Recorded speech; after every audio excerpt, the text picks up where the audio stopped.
Welcome to the podcast. Nathan Newberry here, your host. Super pumped that we have Rob Stadnick here who's going to join us in a little bit. You're going to hear about his story and his origin story and connect with him about all things AI. But he's a Marine vet. He's a software engineer, but he's an AI pro. He's built some amazing things, helped hundreds of students, really taken the big ideas around AI and systemizations down to the smaller businesses like so many of the listeners here that are really trying to look at how to scale and grow. So we're going to dive into some specifics. So, join us all the way toward the end because we're going to talk about a lot of tactical things that you can apply in your business. Before we dive into this, down below, there's a show notes, training I want everybody to watch. If you're trying to build an online platform, grow at all, you need to know how to use the proper systems, run the right ads, build the right sales teams to really be efficient. And down below, I have that training that it's going to be very helpful for you to check out. So go do that.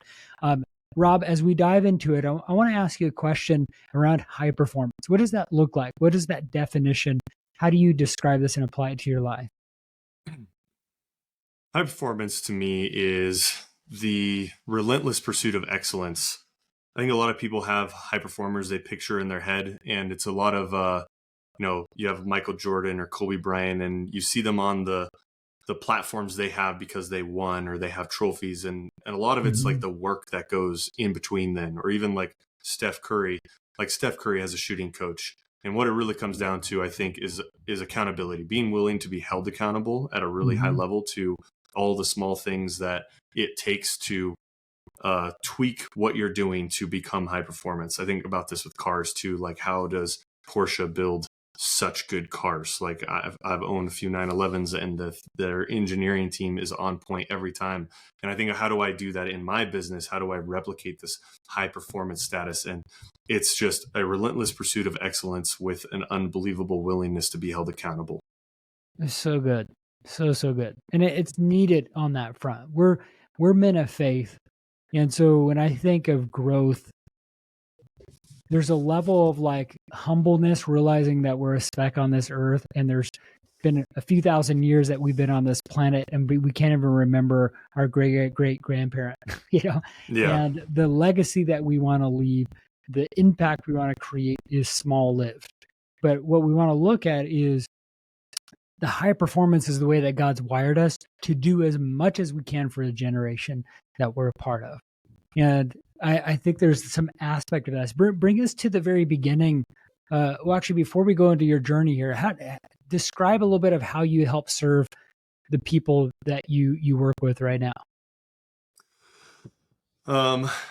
Yeah, well, my wife and I've been an entrepreneur for the last 15 years, and my wife and I, we ran a CrossFit gym together for a few years, and we would have people come to us, and you really have to get people in the right position to like ready to change their life and do those things. And we'd find ourselves constantly, coaching, and coming from a faith-based background, we would end up, having conversations, like really deep conversations with people. And there's a real like hunger for that when people are hurting, or even if like hurting is not even the right word, just like life is hard, man. Like, there's a lot of hard things that'll come at you. And being able to have someone who has some answers and can give you some perspective is a really valuable thing. And I think, oftentimes when it comes to professional work, they tend to draw a line between the professional side and the personal side. And the reality is like every business is full of people, and people have their own lives and their own things they're going through, and being able to approach everybody and being willing to have like deeper conversations other than just like, how's the weather, is a really big thing. And, we oftentimes we're in the office really late having conversations with different people or couples and talking about stuff that's real, and just trying to all do life together in a better way. And now you serve people with building systems and using and leveraging AI. How do you go about doing that with the people you serve now? So we like to, we just talked about accountability. Like, part of it is when you're a business owner, an entrepreneur, or even like a high performer inside of a bigger organization, you always have stuff to do. Like, you will never not be busy. Right. And it's really just trying to figure out how to get out of being like in the business to be able to work on it.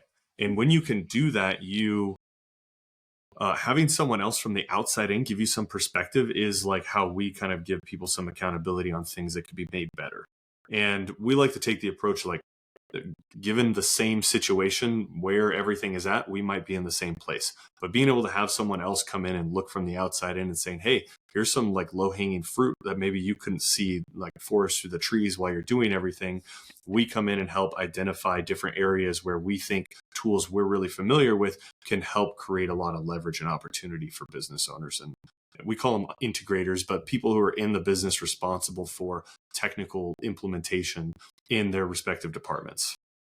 I love that. I want to dive into some of these tactics in just a minute here, but how did this all begin, man? How did you learn all these things? Where did this all begin? Yeah. So I remember when I was, some of my earliest memories, I remember my dad bought a computer. It was like a gateway and it came in parts. You had to like assemble the whole thing to get it to work. And I don't mean like you plug the monitor into the back, like it was in pieces. And my dad didn't want me to touch it. And I remember he couldn't get it together. And I got home from school and there was nobody to stop me. And I figured out how to put the thing together in like a matter of minutes. And I had it turned on by the time he got home. And, you know, I was like, I really wanted to use the thing. I thought it was really cool. So I was learning how to like copy games off floppy drives, and, you know, eventually led to more. And when I got to high school, I was 14. I knew I was going to join the Marine Corps. And so I wanted to take classes that would help me get that were the easiest so I could graduate and I could go.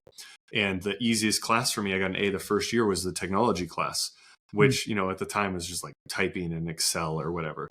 But I was like, hey, can I take this class again? And they're like, well, actually, there's 4 versions of this class, but we never have enough students. So I like rallied a bunch of kids together, had them like get the second class, and we were learning things like doing animations in Macromedia Pro before Adobe bought it into like Macromedia, and we were learning Photoshop and learning all these other tools, and you start learning about hardware and different stuff. And by the end of it, I actually had a scholarship, and I had invitations to a couple different technical institutes. But I knew I was going to join the Marine Corps. I enlisted a week after my 17th birthday. When I got out of the Marine Corps, I didn't really know what to do. I was in the infantry. I specialized in explosives. There wasn't a lot of job opportunities in the States for shooting bad guys and blowing stuff up. So I had to maintain a high level of fitness in the Marine Corps. That was really natural to me. I used my GI Bill to go to college. I got my degree in business. And while I was doing that, I started a gym. And at the time, there was not a lot of software programs available for like gym management and stuff. And so I was like, I'll just build my own. I just worked from technology, just always came naturally to me. Which the natural progression of that is I was trying to like, as AI was emerging as like machine learning early at the time, I really wanted to build a membership churn model. Like I wanted to be able to like predict when members were going to leave, to figure out when I should do outreach or things like that. And this is like 15 years ago now. I was like, I got obsessed with this idea. I started auditing classes at Stanford University online, CS229. I started learning about that. I ended up getting a job in an insurance company where I had access to enough data to actually do these things. I spent about 1.5 years of my free time because like I couldn't get them to, like I could talk about AI and they liked the idea of doing it, but it wasn't like popular. There was no job listings for it at the time. And so I used all my free time and I was just working on this project on the side. And eventually I took it to the president of the insurance company, showed him I built this quoting system that cut their quoting time from 3 days down to like 5 minutes. Wow. And actually could produce an instant quote because it would do the risk evaluation using AI in real time. And as soon as he saw that, he put me in charge of the whole technology company. I was very young at the time. And they were doing, you know, $80 million a year in premium, somewhere around there, with one of their insurance businesses. We implemented the technology. It grew to hundreds of millions of dollars of premium running through that without a huge cost of scaling, which was really cool. And I just kept going and going and going and climbing the ladder until, you know, that was, to me, that like being able to work with insurance data, like especially with the ELD data and stuff that's in there now, there's millions and millions and millions of rows of data like per second that you're able to like build these tools off of. So that's that. I honestly, it's just like, by the grace of God, it was like a passion of mine and I got obsessed with it. I was good at it. I loved it. Like everything really just lined up for that to come together. And now I want to help bring that level of skill and the things that I know AI can do down to smaller businesses and help them create lots of leverage with it. I love that. I love that because it's so needed. I think there, and let me ask you this too, because so many times people are like, I need to get systems built and I also need to learn how to use AI. Where would you suggest people to start? Yeah, well, I mentioned before we started the podcast, I'm very opinionated on this, and it really depends on where you are in your business. Yeah. One thing you need for AI to work is data. Um, at least for it to work well, especially if it's something you care about accuracy in. I know the large language model is like the kind of the AI hot button topic of the time, but like there's lots of different ways that AI exists. It's not just this large language model format. Mm-hmm. What I would say is like a really good fundamental is make sure that you are consolidating your data. Like if you're actually using the systems and tools the way that they were meant, not leaving tickets open or like there's a lot of things you can do that like form the foundations for you to start implementing an AI solution on top of. Some quick wins are within the large language model stuff. You can, create, agents, you can create, like co-pilots for stuff. I think its usefulness is there. But I think like realistically, like for any business, what I'd say is like even large businesses, like $100 million businesses we worked with, they just weren't collecting or storing the data that they needed. Or if they were, it was so segmented, it wasn't usable. And so data is the key. And if you're use a CRM or use something, start collecting all the data that you can. So I'm thinking some touch points is that people need to know where their leads are coming from and they need to track their revenue, right? Yep. And so it's like, and then once they get clients, how do they keep the clients, right? And then, having different survey scores or different way to identify some of that. I think when I think of a business, and tell me how you view this too, but there's different skills, right? It's like when you worked for that insurance company, Rob, there was like, you had a job and that was like all you had to learn is how to build that one tech like skill. Running a business is a little bit harder because you have to do I think of 4 buckets. I need to know how to market myself. I need to know how to sell my service or product. And then I need to know how to do the fulfillment right? Because some people do this backwards, right? That they sell out their teeth and they don't know how to do the fulfillment, right? You and I talk about some of that challenges where we see a lot of coaches fail on that in this market, where there's a lot of coaches that just have no idea how to do the fulfillment, right? So you got marketing, you got sales, you got the fulfillment, and then you got the other aspect of the systems, operations, and leading people, right? And those are different broad spectrums of skills that you have to take, but the backbone of all of it is definitely needed to streamline systems. How do you go about integrating all of those things? What's the best path? And we can gear out and we can talk about specific things for sure of like technology, because there's a bunch of them and that always changes and evolves over time. So we don't have to necessarily talk about what exact things we're using, but the principle still stays the same around what's important with the leading lagging indicators. How would you go about assessing or identifying what are some of those key things that people need to know and do and build? Yeah, I mean, I like you kind of leading with it. So the way we developed a framework that we call Scale that we use to evaluate the customer journey and break down, similar to how you did with the buckets, the customer journey into different stages that technology is typically broken up into. So the idea of like knowing where my lead's coming from, like that's some real low hanging fruit. Like I'm sure with your background in marketing, like just using UTM tags in GA4, you already are doing like what some Fortune 100 companies are not even implementing yet. Yeah. And, that's a really like simple way to do it. And I think where there's like some like hidden costs to doing that, where it's like, oh, hey, when am I going to learn how to like create all these UTM tags, or how do I organize them so they're actually effective? Like we come into like the opposite, like GA4 accounts that are like littered with like a bunch of duplicates and things that shouldn't be there. Which is that's a great way. It's like, okay, well now I know, I can at least know where my leads are coming from. And what we do with businesses is we take, like, we call it the share stack, which is to get them to know about you, which is all the technology you need on like the front end of your business, like pre-close. And so that's one of the things we start with is like, I'll go to like, if we go to your website and I pull up the head tag, like is the GA4 tag in there? If there's links to your website, are they using like UTM tags or any other custom URL params that you can use to start storing and tracking that data? Especially when we run into businesses that are doing paid ads but aren't tracking any of that stuff. It's like, how do you know you're not setting your money on fire? Mm. So we like to approach it like chronologically, customer journey, look at those things and just make sure you have your basics covered. Like like that. That's such an easy thing to do. You can use tools like Bitly or UTM.io will both help you create and track your UTM tags. So that way, as you're putting links out there, you can track the origins of people coming in. Real low hanging fruit. We even have a free workshop that we're going to do quarterly that has people pull up their GA4, shows them how to set it up so they can actually see where those things are coming in, because it's one of those things like we talked about accountability. We really want our customers to be successful when we give them a tool. Like we can give people tools all day long, but it doesn't really matter if they're not using it.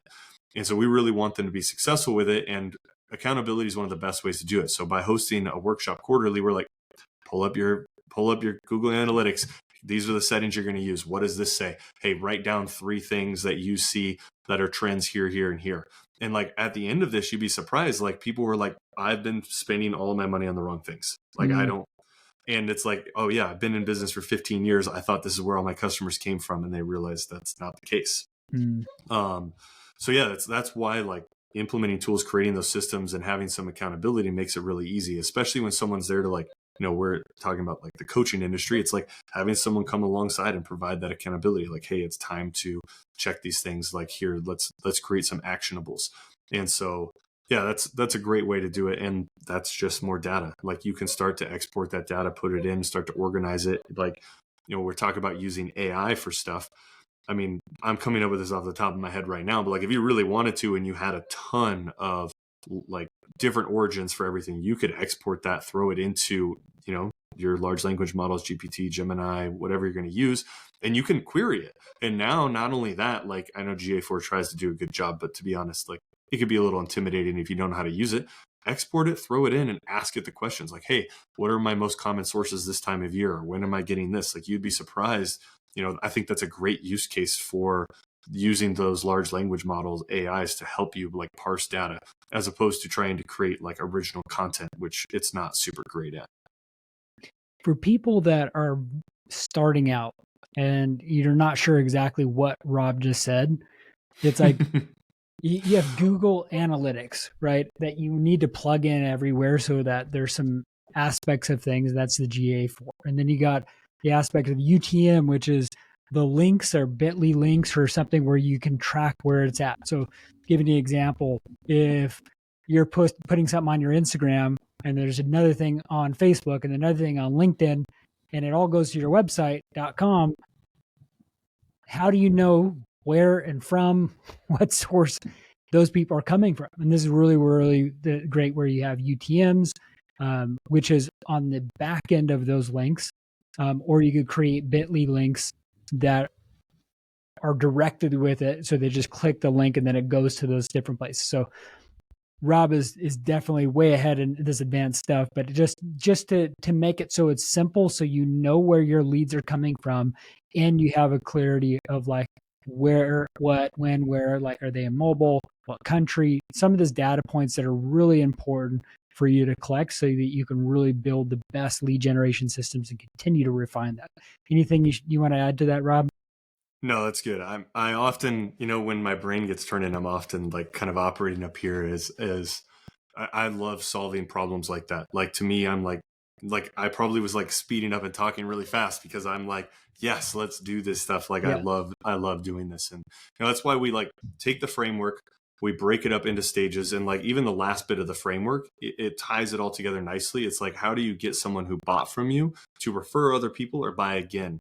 And it's kind of like, it's interesting because you can typically use like tracking systems and URL params similarly to like how you would track their coming in to get people to come back, or creating like affiliate links and programs and things like that. You're like, a lot of people I think kind of brush off and just like make their website just this like, they post it up just with like they wrote their business down on a piece of paper and slapped it on the internet. And the reality is like your website should be your marketing hub.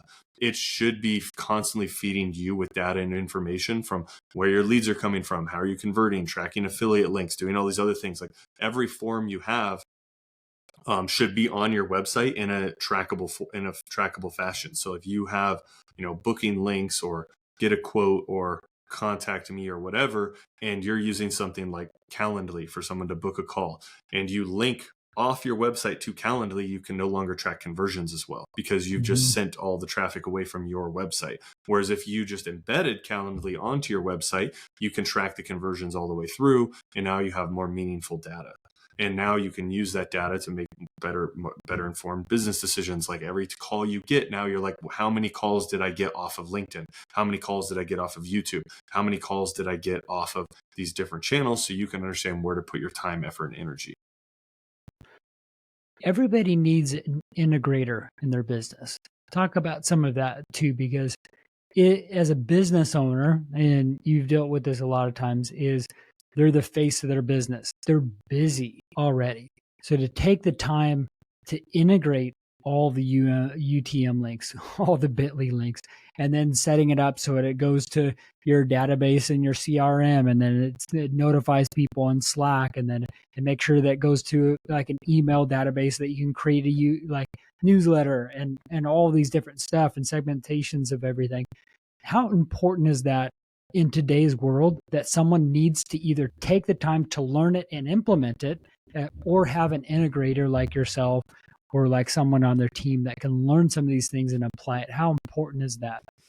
Yeah, that's the role that LaunchPoint provides. Is we're looking to augment companies with either giving you that horsepower, bringing that big technology into your business. Like if you're a single owner operator and you're like grinding and you're doing the work, and you talked about it being the actually delivering the product, facilitating it.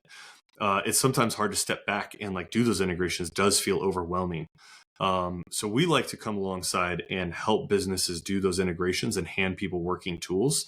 What we also like to do is if there's someone in the business already doing it, like giving that person that horsepower.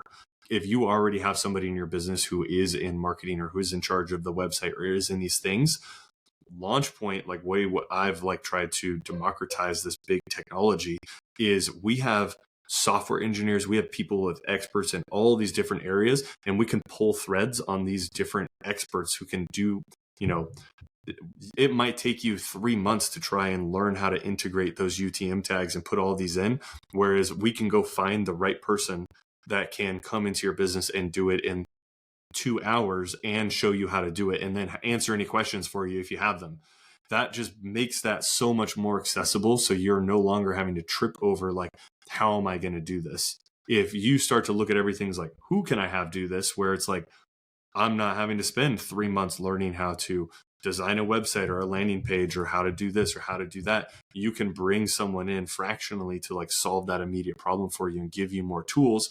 If I like to joke around this way. It's like, wow, if you double your customers because we're able to like use all this data to make better decisions, I feel really bad for you that you invested in somebody who could really help you push this thing over the edge, because your tax bill is going to be a lot higher with all the extra money you're making. Those are good problems to have. Those are good ones to have for sure. Let's help everybody do that for sure. But data is king, right? It's like if you're aware and have clarity around things, you're able to really put more back end money and time and energy toward those things that are making you the most amount of money. So I think it's leverage. And it's like, let me touch on this too, Rob, and get your thoughts on this. Is like, you can use, YouTube University as a solution to do it, but then you have to go through 20 videos to identify how to set these things up. Or you can hire an integrator that's going to teach you, that has a lot more context within your business, that builds the foundation of everything. And so, and I want to get your thoughts on this, is especially since doing this for 15 years, technology, software, AI, like things are evolving so quickly and it will change, and you got different tools or stuff. But it's like having a baseline, systems are like the foundation of a business. It's like if I just say, hey, I'm going to, start, running ads, it's like we've talked about, it's like you can burn money pretty quickly. Or if like you don't have context of like, how your business is going to actually help serve people. It's like, how are you charging your pricing, packaging, and offering? And then how do you market it? How's the like, and then if we don't have some context of like how they're being fulfilled and everything, it becomes a nightmare. So it's like, Yeah. I think trying to identify who you're helping, how you're helping them, and then build the proper systems to serve. It allows you to have leverage in your time, and also it helps you allocate the money the right way for your business to then scale and grow. Yeah. We really like to maintain equity with our engagements with our customers. So I'm glad you kind of brought that up. Like, I love the fact that what we do at LaunchPoint, helping people create leverage, we're growing the pot. When you are willing to like invest in someone to help you like compress those timelines of implementing something, or helping you implement something you otherwise wouldn't have, you can, when you start creating leverage and you grow like the flywheel and you move it, like all of a sudden it's there. Like we go through the customer journey, we evaluate all the technology, like you talked about fulfillment, right? We call that the arrange stage, which is get them their stuff fast. Where you can't overlook fulfillment, even if you have the marketing stuff set up and you're running ads and you're getting sales and you're converting, but then you can't fulfill. That's a problem. We were just looking at the metrics of this. If a customer has a bad experience with you, they're on average likely to tell 16 people about their poor experience. If they have a good experience with you, they're only likely to tell one or two. And people like poor experiences in fulfillment is a problem. And I always say this, no business owner sets out to have a really crappy business. Nobody's like, how do I set up a business and then make it really bad? It happens as a byproduct of not being prepared and having the technology you need to scale out your fulfillment.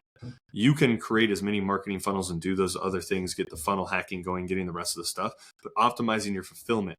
And I think a lot of people get really confused because they look at their current systems and the way that they process fulfillment is hiring more people. They just bring in bodies. They just throw bodies at the problem. They're not actually creating leverage. If every single customer you have costs you a person who has salary, payroll, benefits, all those other things, technology doesn't. And once you implement something, most of the time, the leverage of scale of that is significantly higher than if you were to implement technology. And so having someone come in and help you understand how you can optimize your fulfillment, given time, budget, like what your resources are, is where you're going to create the highest ceiling for your business. And so when you create that high ceiling and you have like a much bigger pipe to put customers through, now you can start to step on the gas and the other things. So I really like the, kind of how you presented that too, because the way that we present ourselves is we want to come alongside business owners. We are the technical experts. I have all this experience in leveraging AI and all of these things, and we want to bring that technology down to smaller businesses. One of the things I don't have is product. And when you meet business owners, they're often just like as passionate as I am about the technology. They're really passionate about their product, whatever their offering is, whatever their experience is. And I don't even care what it is. Like I've met like some septic tank drivers that are single owner operators that are really passionate about it.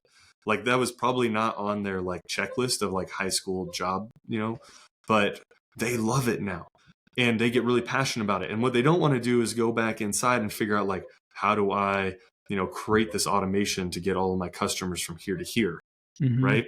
And because the skill set to like do those things, it takes a lot of time. And I run into lots of business owners where I'm like, man, you're so great at your product. How are you justifying spending 3 months in YouTube University land learning how to integrate like X, Y, and Z?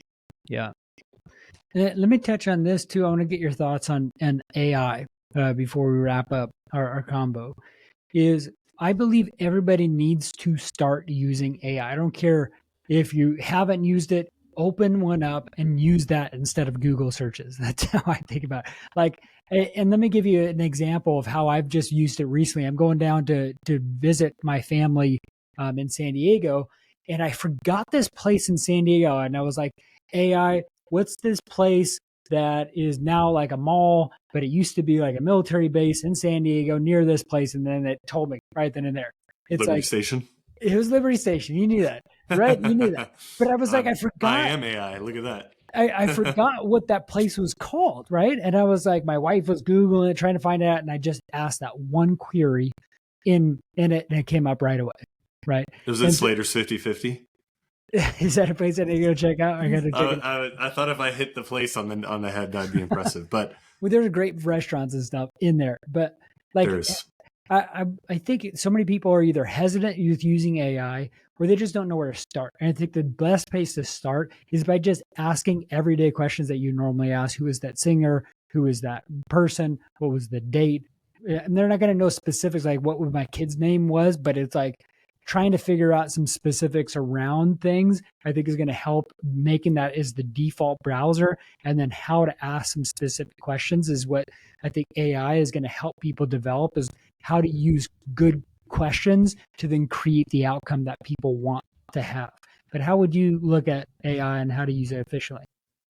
I mean, what goes to my mind super technically is like what you just said, prompt engineering. And prompt engineering is a skill set that's going to be in demand in the marketplace and job postings at some point in time. But I genuinely agree. I think there's a lot of low hanging fruit where AI does just do a better job. I think people misplace their trust in it sometimes. Like, when you talk about some of these models here, it's not always real time contextualizing things. Like news, for example, like if you're looking for up-to-date news, like it's not there yet. If you are looking like what you're looking for, and the reason I was able to contextualize an answer for you also is because it is using contextualized. Like when you kind of learn how the large language models work and how we got here, it actually kind of like really originated from Google trying to do translate. And there's a lot of papers and stuff written on it, and you can definitely get into the weeds there. But I agree. I think some low-hanging fruit is there. I think what I usually refer to is like what's mission critical and what isn't. Like if you didn't know the name of that restaurant and AI didn't tell you, is there any consequence? Probably not. And those are great use cases for AI right now because, like, you can ask it, you can tell it that 7 + 7 = 16, and then ask it what 7 + 7 is, and it will tell you what you told it. Like, it's still missing some pieces in like trust and reliability and accuracy when it comes to those things. So if you have something that's not mission critical, that's it. Or you need like ballpark data analytics, like I mentioned before, is a great use case for it. If you can export reports, like even we build GPTs for customers, and we'll take a lot of your data, and depending on like the timelines of how much you like frequency you need it, if you need it real time or if a month lagging is fine for high level business analytics, you can just, especially if you're a business that has multiple systems already and you're kind of struggling to use AI, if you just download that information statically and put it into a custom GPT where you can query from and do some of your BI, real low hanging fruit, not super mission critical, can give you that information, can source the data that you already have. And it kind of forgoes the concept of like having to pipeline all of that data into something that's then constantly accessible. And so, if you're performing heart surgery and you're trying to get patient history, like, I don't know if I trust it there. But if you, like you're trying to find a restaurant or you have some like everyday questions, for us as engineers on the software side, I encourage all my engineers to do all of their querying in it because it's we used to have these different methods for like finding solutions to technical problems. Like I think everybody has a bit of a black box on what like someone who can code does, but the reality is it's just someone who understands code and can go find the answers, because most of the time, like for us to memorize everything is just not possible. It's the skill set of being able to get and implement the answers. And AI for us has compressed that time frame down a ton, because we're able to get answers and implement and test them and get them working much, much, much faster. I think it's a bit hysteria to say, oh, this is going to replace engineers. I just think it's going to like allow them to leverage their time more. Like one engineer is now going to be worth 10. I agree. Rob, I can ask a million questions and we can probably, touch on so many good aspects of AI stuff, but how can people connect with you further and, get some of your expertise? Yeah, we're really looking to connect with business owners, entrepreneurs, hear about your problems, and even help come up with solutions. You can follow us on Instagram, LaunchPointDev. If you DM us the word workshop, we'll get you plugged in and we'll actually show you how you can do some of these things. We have that workshop coming up that we mentioned on Google Analytics, showing you how to create those URL params and be able to track where your leads are coming from. We'll do a step-by-step walkthrough on how to do that. It's completely free. We just want to get that information out there and earn the trust of the people working there, ask like more and more complex questions and solve more and more complex problems together. Amazing. I'll put that down in the show notes. For everybody listening, thanks for connecting with us. Don't forget in that show notes as well, there's a full free training on how to build an audience online using AI and ads. And so go check that out. That's going to be a helpful resource for you. And thank you for listening in, and we will see you in the next episode.